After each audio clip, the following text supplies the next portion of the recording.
첫 기억으로 자전거를 타다 옆집 화분을 깨트린 일에 손꼽으실 것 같은데요. 네. 아직도 그 기억이 생생하게 떠오르세요?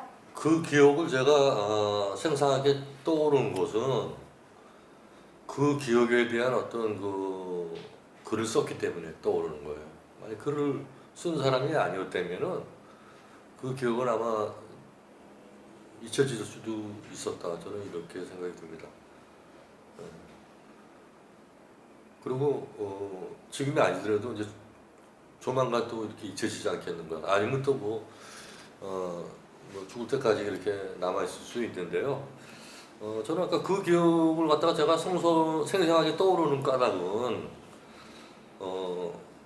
제가 이제 그 자전거를 타고 그 집 마당으로 들어가서, 아까 그림으로 보여준 그런 이제 마당이잖아요.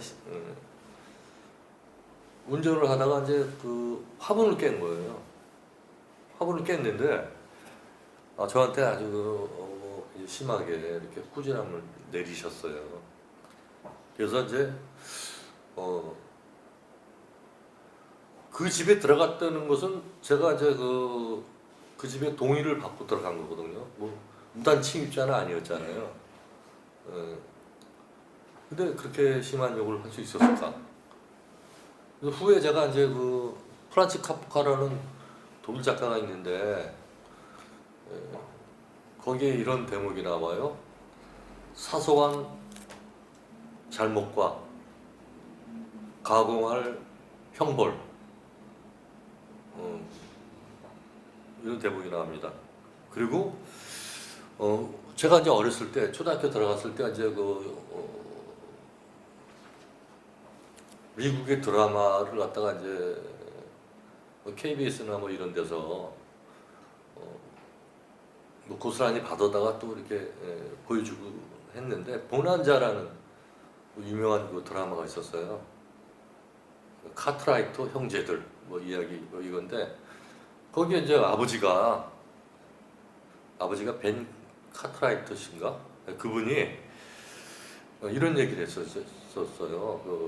내가 남을 용서하면 나는 손해 보지만 남에게 피해는 끼치지 않지 않느냐.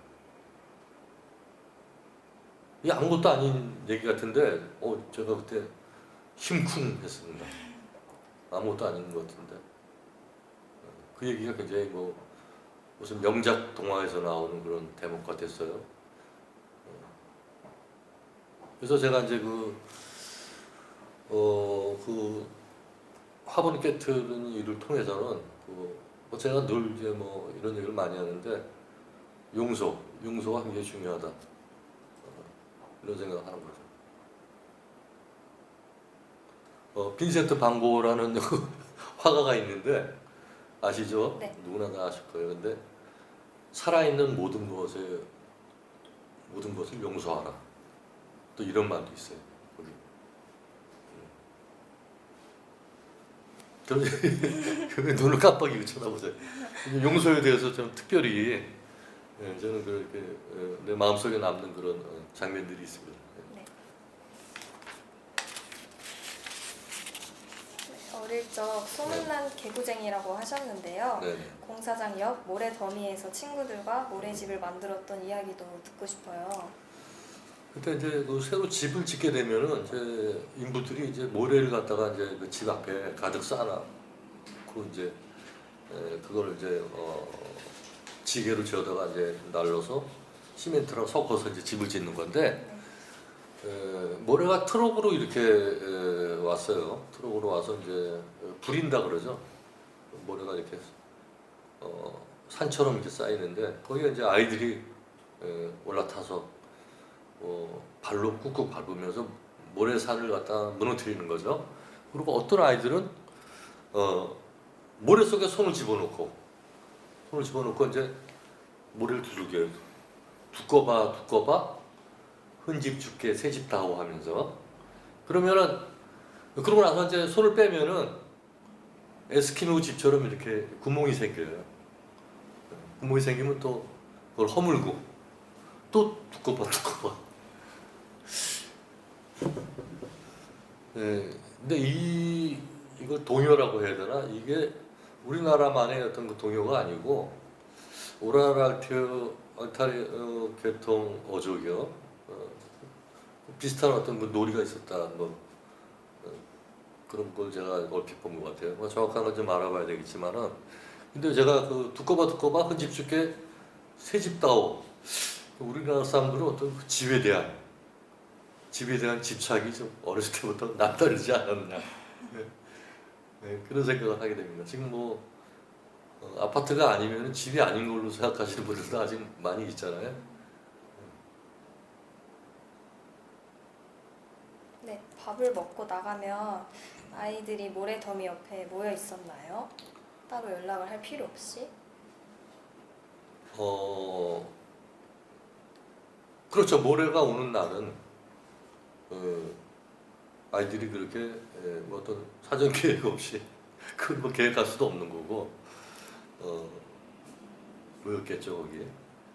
주로 뭐 모레가 왔기 때문에 모인 건 아니고 아이들끼리 어떤 놀이를 할 때 이제 이거는 뭐 몇 사람이서 개인이 할 수 있는 놀이는 아니잖아요. 몇 사람이 할 수 있는 놀이도 아니고 꽤 사람이 좀 이렇게 모여야 이렇게 할 수 있는 놀이가 많았어요. 그래서 아이들을 불러내는 거죠.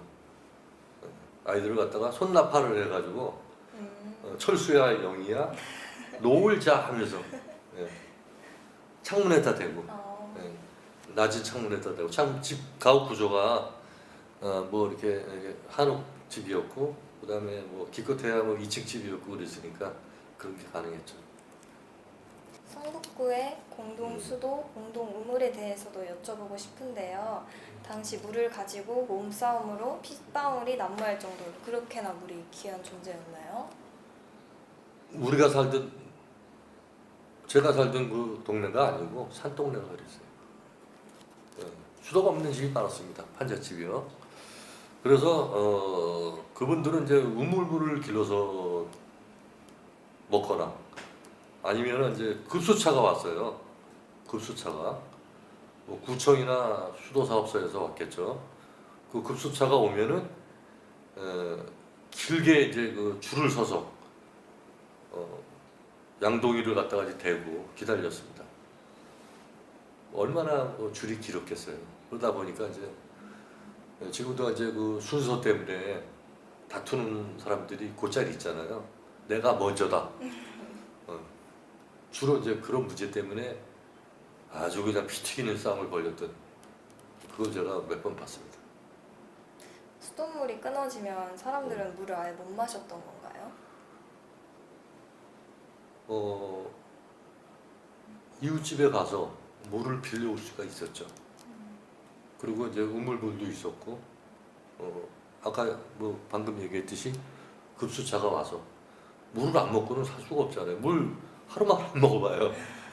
일주일 안 먹으면 죽습니다. 물 안 먹으면. 네, 도남초 졸업생이라고 들었습니다. 학창 시절은 어떻게 보내셨나요?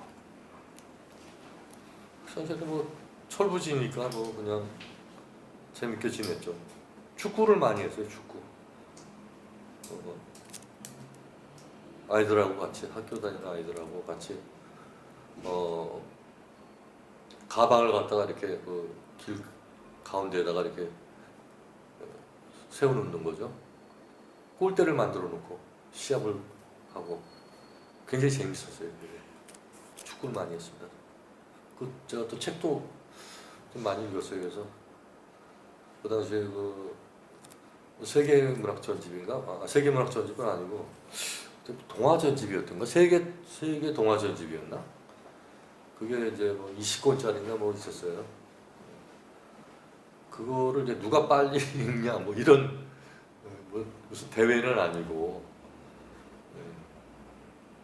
뭐 그런 프로그램인가라고 얘기해야 되나 그런 게 있었어요. 제가 1등한 기억이 있어요. 책도 좋아했어요. 제가 책 읽는 거. 도남초의 등굣길은 어땠나요? 등굣길이요? 네. 등굣길은 제가 이제 저희 집에서 나와서 전차정초 그 앞에 횡단보도가 있었을 거예요. 횡단보도 건너서 풍국주유소가 있었고 그 뒤쪽 골목으로 해서 학교에 이렇게 간 거죠.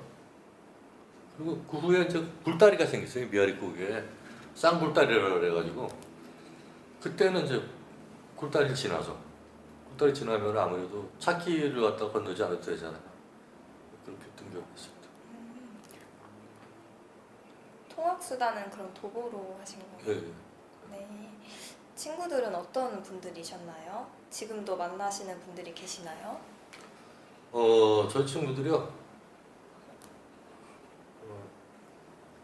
이거 어떤 분이셨을까? 각자 다 환경이 틀리고 사람이 뭐 동일한 조건에서 태어나기도 하지만은 엄마 뱃속에서 태어나지만은 다 그때부터 다 다른 환경이잖아요. 각자 다른 환경이었고 제가 기억나는 거는 이 도남동에 박접골이라고 있었어요. 박접골. 접골원이네. 뼈가 같은 게 부러지고 이런 거 이렇게 붙여주고. 네. 삐면은 뭐 또 이렇게 만져가지고 제자리에 오게 하고. 박접골 아들. 워낙 저랑 친했어요. 박철구라고. 아주 그 당시에는 뭐 이렇게 저보다도 키도 크고 그런 친구였는데 저랑 어떻게 잘 맞아가지고 항상 뭐 이렇게 성탄절 날이든가 아니면 뭐 그 친구 생일날 제가 이제 그 카드 뭐 사랑한다 뭐 그랬나 그거 아이가 뭐 써가지고 우체국에 가서 붙인 것도 아니고 그 집 앞에 가서 이렇게 문에다가 던져놓고 오고 그랬어요. 그 친구가 기억이 나고 제일 기억이 납니다. 학생 수는 어느 정도였나요? 한 반에 100명 가까이 되고 아마 넘기도 하고 그랬을걸요. 학년이 올라갈수록 점점 늘어났나요? 학년이 올라갈수록요. 네, 학생 수가 점점. 학교로 봐서는 그렇겠죠. 6학년까지 있었으니까. 그러면 한 반에 100명씩 해서 보통 15개 반은 훨씬 넘었거든요. 15개 반이라고 해도 1,500명인데 곱하기 6 하면은 뭐 10,000명 가까이 되는 거죠. 1,500명 넘었으니까. 많이 다녔죠. 네.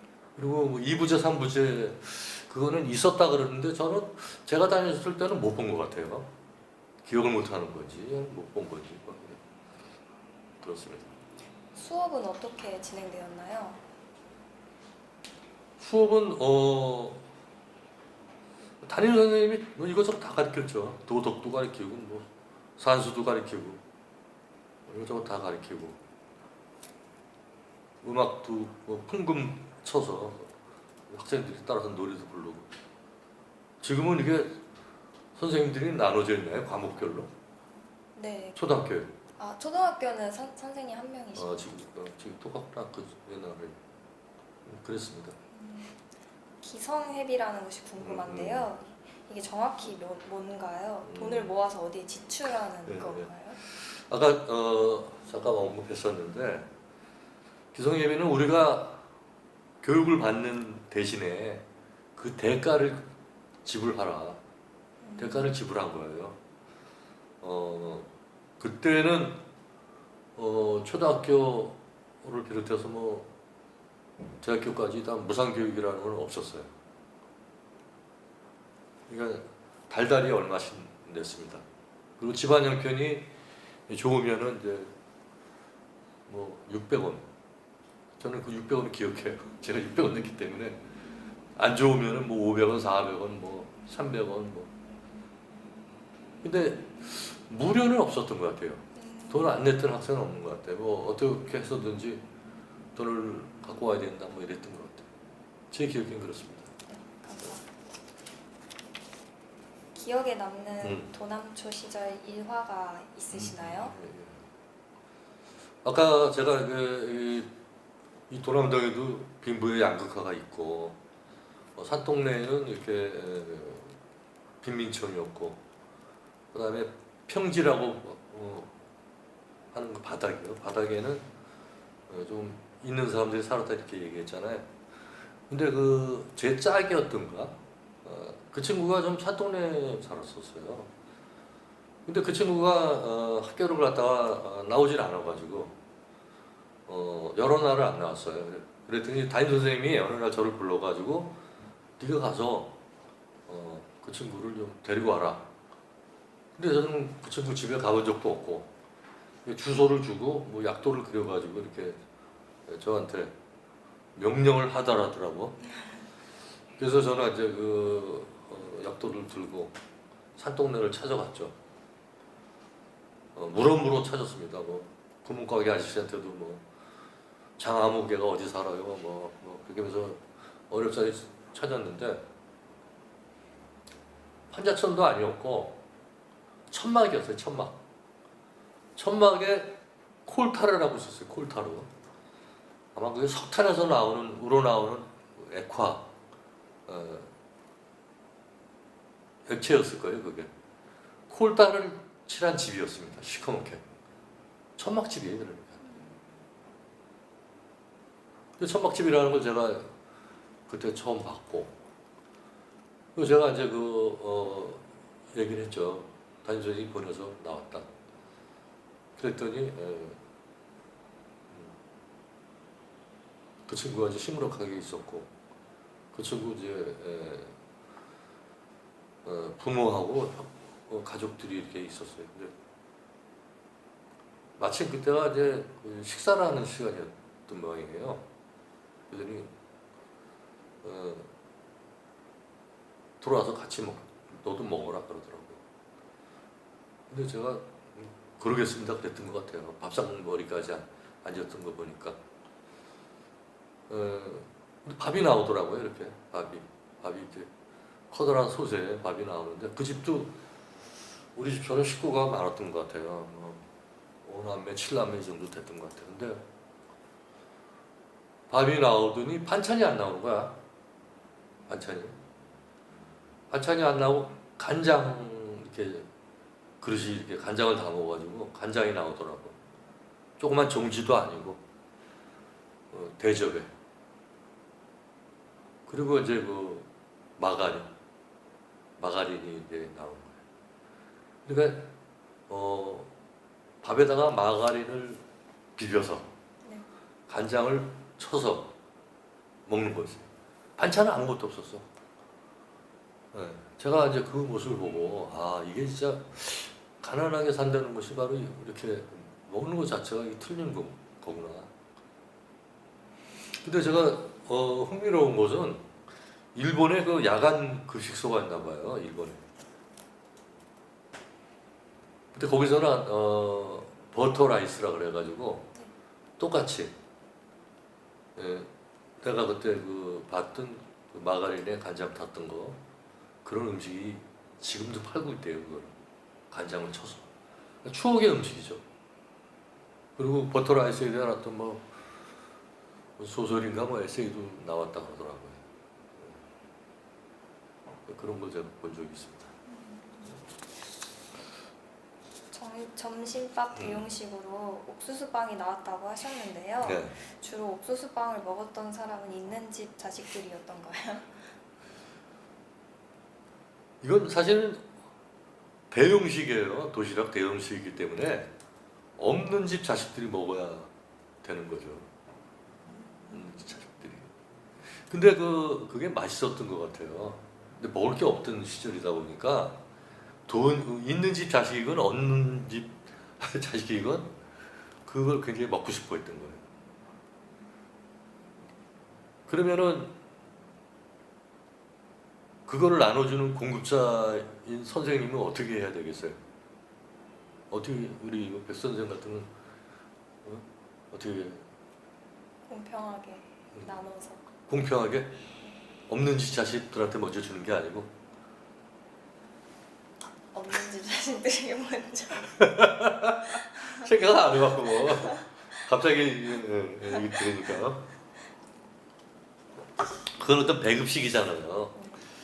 그러니까 제가 우리 그 대한민국이라는 나라에서 이 불평등의 역사를 처음 가르쳐 준 사람이 선생님이다.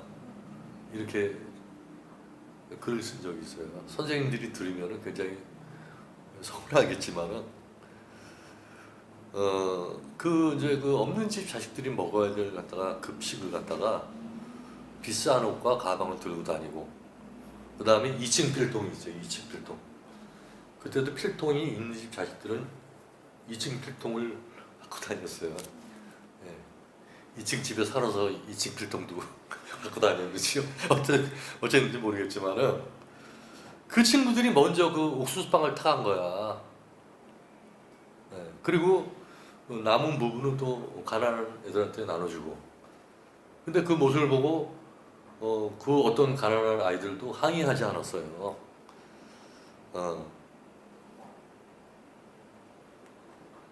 근데 그들 마음속에는 어땠을까요? 불평등이고 불공정이잖아요, 지금.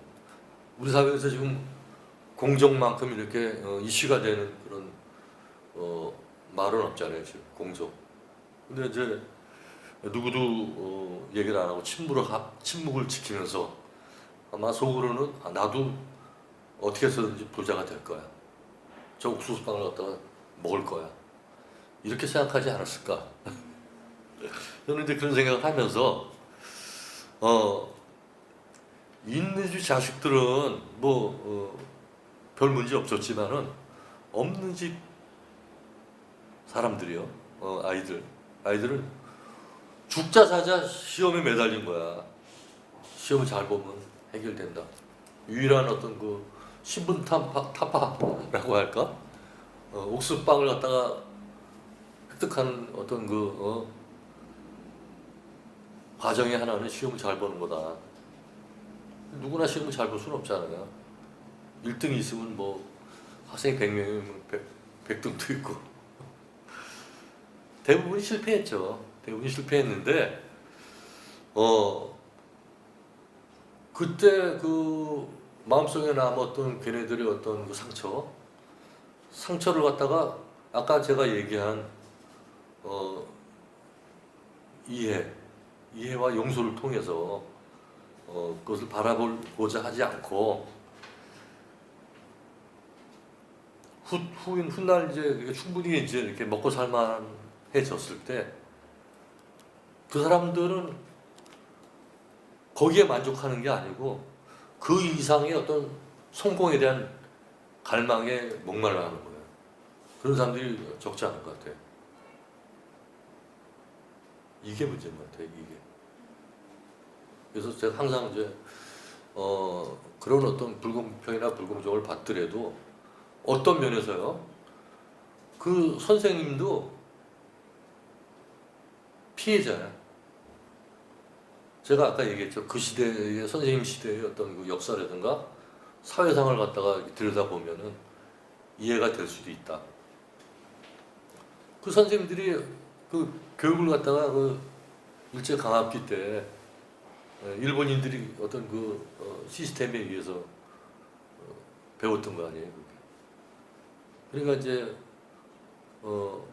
어떤 백성은, 어떤 국민은 1등이고 어떤 국민은 2등이거나 하여간 저 밑바닥 층이고 이런 이제 구별을 줬어야 되는 그런 시대에 살았던 거지. 그걸 당연히 여겼던 거야, 선생님들. 우리들도 그런 어렸을 때부터 그런 교육을 받다 보니까 그런 어떤 불공정에 대해서 마음속으로야 이렇게 불만을 갖고 있었겠지만은 항의를 못했다는 거. 그런 시절이 있었다는 거죠. 그래서 이제 그런 거에 대한